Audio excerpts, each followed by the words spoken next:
FTP நேயர்களுக்கு வணக்கம். 2026 தேர்தலுக்கான மாவட்ட வாரியான கள நிலவரங்களை நாம் தொடர்ந்து பார்த்து வருகிறோம். அந்த வரிசையில் இப்பொழுது நாம் பார்க்க இருக்கும் மாவட்டமானது ராணிப்பேட்டை மாவட்டம். இந்த மாவட்டத்தில் கள நிலவரம், வெற்றி வாய்ப்பு இது பற்றி பேச நம்மோடு வம்சி அவர்கள் இணைந்திருக்கிறார். வணக்கம். சதீஷ். ராணிப்பேட்டை மாவட்டத்தில் எவ்வாறு இருக்கிறது கள நிலவரம்? ஸோ இந்த புதிதாக உருவாக்கப்பட்ட ராணிப்பேட்டை மாவட்டம் போன ஆட்சியில் இந்த மாவட்டத்தை உருவாக்குனாங்க. இந்த மாவட்டத்தில் பார்த்தீங்கன்னா ஒருங்கிணைந்த வேலூர் மாவட்டத்தில் பிரித்து இதை உருவாக்கி இருக்காங்க. மொத்தம் 4 சட்டமன்ற தொகுதிகள் இந்த மாவட்டம். அது எதுன்னா அரக்கோணம், ஷோலிங்கர், ராணிப்பேட்டை, அப்புறம் ஆற்காடு. முதல்ல அரக்கோணம் சட்டமன்ற தொகுதி பற்றி பேசுவோம்.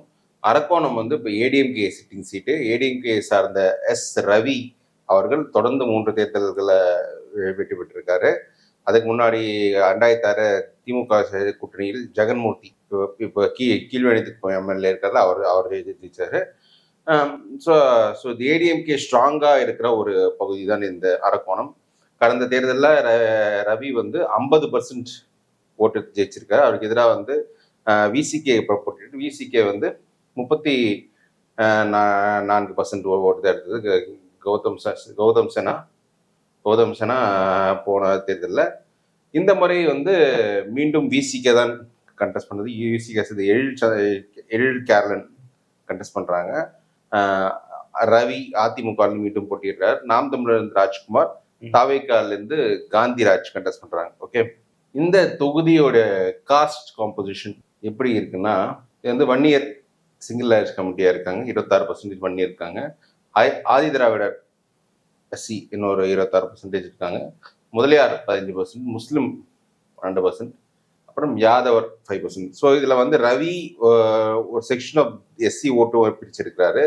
1 இயர் ஓட்டையும் கன்சாலிடேட் பண்றாரு. ஸோ இந்த அடிப்படையில் அவர் ஸ்வீப் பண்றாரு. ஸோ இந்த ஃபார்முலா இந்த தேர்தலில் எடுப்படும். ஸோ அதிமுக சேர்ந்த ரவி தான் மீண்டும் வெற்றி பெற வாய்ப்புகள் அதிகம். அடுத்து ஷோலிங்கர் சட்டமன்ற தொகுதி. ஷோலிங்கர் சட்டமன்ற தொகுதியை பொறுத்தவரை இது காங்கிரஸ் சிட்டிங் சீட்டு. காங்கிரஸை சேர்ந்த முனிரத்னம் எம்எல்ஏ இருக்காரு. ஆக்சுவலி முனிரத்னம் வந்து கடந்த காலத்துல கூட இங்க காங்கிரஸ் எம்எல்ஏ இருந்திருக்காரு. அவர் 89 முதல் முறை எம்எல்ஏ, 89, 91, 96 எம்எல்ஏ இருந்தாரு. அப்புறம் 2006 காங்கிரஸ் தான் இங்க வெற்றி பெற்றது. ஸோ அவர் வந்து இப்போ 2021 வெற்றி பெற்று 2021 முனிரத்னம் வந்து கிட்டத்தட்ட 49% ஓட்டு எடுத்திருக்காங்க. அவர் எதிராக போட்டிட்டு பாமக வேட்பாளர், பாமக சேர்ந்த ஏஎம் கிருஷ்ணன், அவங்க ஒரு 37.4% ஓட்டு எடுத்திருக்காங்க. அமமுக வந்து என்ஜி பார்த்திபன், அவர் வந்து 2016 வெற்றி பெற்ற எம்எல்ஏ, அவர் வந்து அமமுக கண்டெஸ்ட் பண்ணி அவர் 6% ஓட்டுக்கு எடுத்தாரு.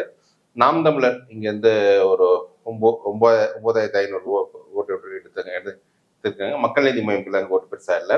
இப்போ வந்து மீண்டும் முனிரத்னம் காங்கிரஸ் கண்டெஸ்ட் பண்றாரு. பாமக தான் கண்டெஸ்ட் பண்றாரு. PMK lawyer K Saravanan contest பண்றாரு. நாம் தமிழர் இருந்து அசோக் குமார், மகிழன் என்ற அசோக் குமார் கண்டெஸ்ட் பண்றாரு. டிவிகே இருந்து கபில் கண்டெஸ்ட் பண்றாரு. ஸோ பாமக கண்டெஸ்ட் பண்றதா இருந்தாலே அவருக்கு ராமதாஸ் இங்க ஒரு வேட்பாளர் கண்டெஸ்ட் பண்ணி போட்டிருக்காரு. ஸோ அந்த வகையில பாமக ஓட்டிங் ஸ்பிளிட் ஆகும். இந்த தொகுதியோட காஸ்ட் காம்போசிஷன் எப்படி இருக்கு அப்படின்னு பார்த்தோம்னா, இங்க வந்து இங்கேயும் 1 இயர் சிங்கிள் லேயர்ஸ் கமிட்டியா இருக்காங்க. 25% 1 இயர் இருக்காங்க. ஆதி திராவிட 22% இருக்காரு. முதலியார் 19%, யாதவர் 10%, நாயுடு 8%. ஸோ நாயுடு ஓட்டு இப்போ தேமுதிக இருக்கிறதா அதுவும் கொஞ்சம் வர வாய்ப்பு இருக்கு. ஸோ இந்த லிங்குஸ்டிக் மைனாரிட்டிஸ்லாம் கொஞ்சம் நல்ல கன்சல்டேஷன் அவங்க காங்கிரஸ் பண்ணாரு. ஸோ அந்த அடிப்படையில் முனிரத்னம் இங்கே மீண்டும் வெற்றி பெறுவதற்கான வாய்ப்புகள் இந்த தொகுதியில் அதிகம். அடுத்து ராணிப்பேட்டை சட்டமன்ற தொகுதி. ராணிப்பேட்டை சட்டமன்ற தொகுதியை பொறுத்து திமுக சேர்ந்த அமைச்சர் காந்தி அவர்கள் போட்டியிடுற தொகுதி. ஆக்சுவலி அவரோட மகன் தான் நீங்க போட்டியிட வேணுமா இருந்துச்சு. பட் ஆனால் அவரே போட்டியிடுறாரு இந்த முறை. சென்ற முறை காந்தி வந்து இங்க 50% ஓட்டு எடுத்தாரு. அவர் எதிராக போட்டிட்டு அதிமுக வேட்பாளர் வந்து 42% ஓட்டு எடுத்தாங்க. நாம் தமிழர் வந்து இங்க கடந்த முறை 10,000 ஓட்டு எடுத்தாங்க. 5% கிட்ட. மக்கள் நீதி மையமும் ஒரு 2,000 ஓட்டு அப்படி எடுத்தது. இந்த முறை பார்த்தோம்னா காந்தி கண்டெஸ்ட் பண்ற, அவருக்கு எதிராக பாஜக இங்க கண்டெஸ்ட் பண்றது விஎம் கார்த்திகேயன். நாம் தமிழர் இங்க தாரிகா சல்மான்ற ஒரு வேட்பாளர் கண்டெஸ்ட் பண்றாங்க. டிவிகேல இருந்து தஹீரா கண்டெஸ்ட் பண்றாரு. ஸோ இங்க வந்து இந்த தொகுதியோட காஸ்ட் காம்போசிஷன் எப்படி இருக்குன்னு பார்த்தோம்னா, ராணிப்பேட்டில் வந்து வன்னியர் அதிகம், இங்கேயும் 24% வன்னியர் இருக்கு, முஸ்லிம்ஸ் 20% இருக்கு, ஆதி திராவிடர் 18%, யாதவர் 10%, கிறிஸ்டியன்ஸ் ஒரு 10%. ஸோ ஒரு நான் வன்னியர் போலரைசேஷன் இங்கே ஸ்ட்ராங்காக நடக்க வாய்ப்பு இருக்கு. அந்த அடிப்படையில் காந்தி தான் இங்கே மீண்டும் வெற்றி பெற வாய்ப்பு அதிகம் என்று நான் கருதுகிறேன். ஸோ இந்த தொகுதியை பொறுத்து திமுகவுக்கு வெற்றி வாய்ப்பு இருக்கு. அடுத்து ஆற்காடு சட்டமன்ற தொகுதி. ஆற்காடு சட்டமன்ற தொகுதியும் திமுக சிட்டிங் சீட்டு. கடந்த 2 முறை தேர்தலில் திமுக சேர்ந்த ஈஸ்வரப்பன் இங்க கண்டஸ்ட் பண்ணி வெற்றி பெற்றிருக்காரு. அவர் தான் மீண்டும் கண்டஸ்ட் பண்றாரு.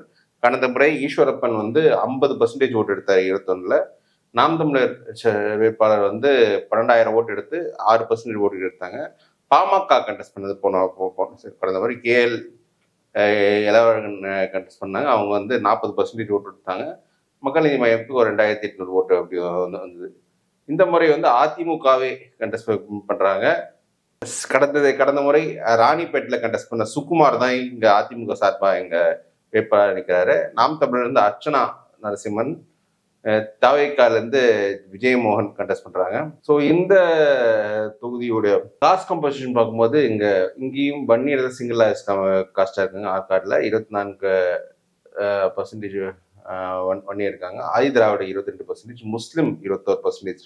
ஸோ முஸ்லிம் பிளஸ் நான் வன்னியர் கன்சாலிடேஷன் தான் இங்க திமுக கேண்டிடேட். ஈஸ்வரப்பன் கூட நாயுடு கம்யூனிட்டி சேர்ந்தவர் தான். ஸோ அந்த அடிப்படையில் மீண்டும் இந்த தொகுதியில் திமுக தான் வெற்றி பெற வாய்ப்புகள் அதிகம். நிச்சயமாக ராணிப்பேட்டை மாவட்டத்தில் இருக்கக்கூடிய 4 சட்டமன்ற தொகுதிகளுடைய நிலவரம் பார்த்தோம். அந்த 4 சட்டமன்ற தொகுதிகள் ராணிப்பேட்டை, அரக்கோணம், ஆற்காடு, சோளிங்கர். இதுல ராணிப்பேட்டை திமுக, அரக்கோணம் அதிமுக, ஆற்காடு திமுக, சோளிங்கர் திமுகன்னு உங்களுடைய கள நிலவரத்தை தெளிவாக சொன்னீங்க. மேலும் ஒரு காணொலியை சந்திப்போம்.